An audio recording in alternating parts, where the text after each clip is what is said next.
O inelegível Bolsonaro, Jair Bolsonaro, se declara na frente de Tarcísio de Freitas, governador de São Paulo, candidato da direita em 2026, candidato a presidente. Jair Bolsonaro é extremamente previsível neste caso. Eu não conheço político, isso é péssimo para atividade política, principalmente para governante. Eu não conheço alguém mais imprevisível, talvez só Pablo Marçal, do que Jair Bolsonaro. Mas nisso aqui, Bolsonaro foi absolutamente previsível. Previsível. Porque durante todo o primeiro turno não comprou Ricardo Nunes, ficou naquela posição ambígua, porque o chefe dele, seu patrão, que lhe paga o salário, Valdemar Costa Neto, não deixou que ele fosse com Pablo Marçal, mas em determinado momento até Pablo Marçal acreditou que isso fosse acontecer, porque parecia que aconteceria. A onda Marçal tão grande, passando tsunâmica, vai levar todo mundo. Bolsonaro não teria como resistir.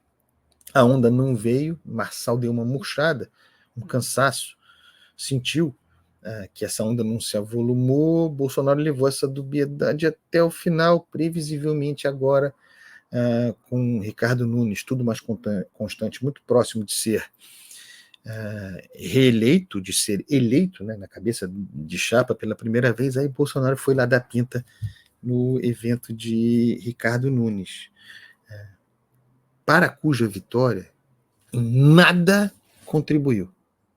A vitória de Ricardo Nunes, Bolsonaro vai surfar a onda, vai tentar capitalizar para si, mas é uma vitória do PL de Valdemar Costa Neto associado a Gilberto Kassab, Tarcísio de Freitas, é uma vitória sobretudo do governador de São Paulo. Mas a verdade é que Jair Bolsonaro, previsível nesse caso, tá nem aí para Ricardo Nunes. Não foi ontem no evento de Nunes, no churrasco de Nunes, para fazer campanha, pedir votos a Nunes. O eleitor de Bolsonaro dará voto para Nunes, de qualquer maneira, porque o adversário é Guilherme Boulos. Por que Bolsonaro foi ao evento de Ricardo Nunes ontem? Para demarcar território, para dizer alô, rapaziada, e é uma fala difícil para alguém que, não sendo jovem, também é inelegível, também está inelegível. Esteve ontem, portanto, no palanque para demarcar território, no palanque não de Ricardo Nunes, no palanque de Tarcísio de Freitas. Se considerarmos que Ricardo Nunes está potencialmente eleito, muito dificilmente haverá uma reversão desse quadro, o palanque ali já era, para alguma coisa, já era de Tarcísio de Freitas. A ode ali ao grande vencedor dessa corrida, Kassab não tem o perfil de ir à linha de frente e capitalizar a vitória, que é também, sobretudo, sua, junto com o Tarcísio. O palanque ali ontem era de Tarcísio. E foi nesse palanque, para desmontá-lo, que subiu Jair Bolsonaro. Para avisar a Tarcísio que ele, e Bolsonaro não mente, que ele, Tarcísio, é cria sua. E por enquanto Tarcísio tem condições, como governador de São Paulo, de se desvincular de Bolsonaro progressivamente? Por enquanto, não. Bolsonaro sabe disso, que o equilíbrio de Tarcísio é difícil. Ele precisa de Bolsonaro e do eleitor Bolsonaro, da identidade bolsonarista, cultivada de tempos em tempos, daí porque colocando Bolsonaro no seu palanque para desmontar o seu palanque, ele precisa porque o eleitor bolsonarista só vota em Tarcísio de Freitas se não houver um Pablo Marçal para concorrer. Esse é um equilíbrio precário que Tarcísio precisa manter.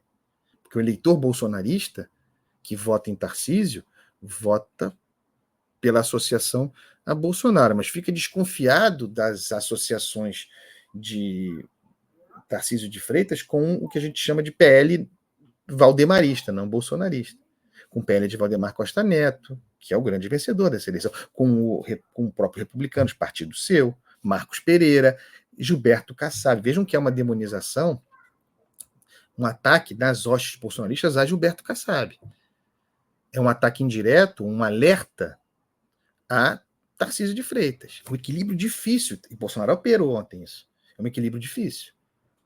Tarcísio é Bolsonaro, mas também é Kassab? É Bolsonaro, mas também é Centrão? É. Bolsonaro também é. Essa é outra história. Bolsonaro governou com Ciro Nogueira, na sua casa civil, não nos esqueçamos disso. Mas é um equilíbrio difícil de Tarcísio. E a gente vai voltar muito a esse assunto aqui. Como é que Tarcísio vai se equilibrar politicamente? Né? Ele precisa disputar uma eleição, qualquer que seja, Tarcísio, ainda que forte ele seja, torcendo para que não surja um outsider à direita como o Pablo Marçal, que bagunça o jogo. Porque o eleitor de Bolsonaro vê Bolsonaro nesse desafiante. Enfim, Bolsonaro foi ontem ao Palanque para operar esse equilíbrio precário de Tarcísio de Freitas, e Tarcísio de Freitas franqueando-lhe o Palanque, porque precisa. Olha aqui, rapaziada, estou com o Bolsonaro, eu sou bolsonarista. Vai ser o tempo todo assim, esses sinais dúbios nesse equilíbrio precário, torcendo para que não venha o Marçal contra si, para governador de São Paulo, para presidente, porque Bolsonaro, lembremos, está enfraquecido pela sua condição inelegível, e aí a gente volta à questão do ciclo das perversões, digamos assim, porque Bolsonaro foi ao palanque de Tarcísio de Freitas para dizer: Tarcísio é elegível, mas Tarcísio sou eu, e a direita sou eu sou a direita. Esse foi o recado de Jair Bolsonaro ontem no palanque de Tarcísio. Tem uma aspa aqui do ex-presidente Bolsonaro, eu vou ler. Quem é o substituto de Lula na política? Falamos sobre isso ontem aqui, né? Essa leitura está certa de Bolsonaro. Quem é o substituto de Lula na política? Não tem. E não tem mesmo. Mas não é o tema do nosso comentário, foi o programa de ontem. Quando falamos sobre a questão do efeito Joe Biden, a exploração do etarismo e tal. E de Bolsonaro? Ele pergunta. Tem um monte por aí. Dá uma desqualificada na geral, dilui, né? Tem um monte por aí de substituto de Bolsonaro. Eu colaborei a formar lideranças. Estou muito feliz com isso. Está muito feliz com isso, mas subiu a palanque de Tarcísio ontem, que de Nunes já não era mais, para dizer: estou muito feliz com isso, formei um monte de lideranças por aí, mas o teto de vocês sou eu. Vocês vão crescer, vocês vão ascender, essas lideranças todas que eu ajudei a formar, à direita, de Tarcísio, vocês vão crescer até o meu pé. Daqui não passam. Foi o recado dele ontem. Isso aqui é o recado dele. Leia-se aí, análise do discurso. A direita sou eu. Não existirá direita competitiva em 2026 sem mim. Ele abre um beijamão. Ele sabe que muito dificilmente a sua inelegibilidade será revertida, mas como Lula em 2018, Lula inelegível, preso naquela ocasião. Aliás, há uma coluna da Vera Magalhães boa no Globo sobre isso hoje. E foi um assunto a que eu me dediquei muito, porque estava muito claro que Lula em algum momento lançaria Haddad em 2018 e que Haddad seria competitivo, herdaria muitos votos, iria ao segundo turno, mas Lula operou a sua condição de candidato até o limite.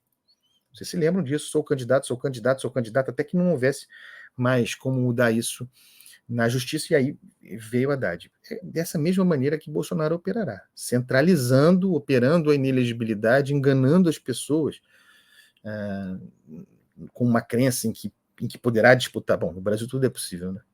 Em que poderá disputar a eleição em 2026, e até lá vocês têm que vir falar comigo. Só que tem os rebeldes, tem a turma que começa a botar a cabeça de fora e querer abrir espaço, em função da inelegibilidade de Jair Bolsonaro. Nicolas Ferreira, o próprio Pablo Marçal. Essa rapaziada vai se submeter a isso e, se submeterá à eventual escolha na impossibilidade de Jair Bolsonaro de que seja Tarcísio, seu candidato? Tarcísio do Centrão?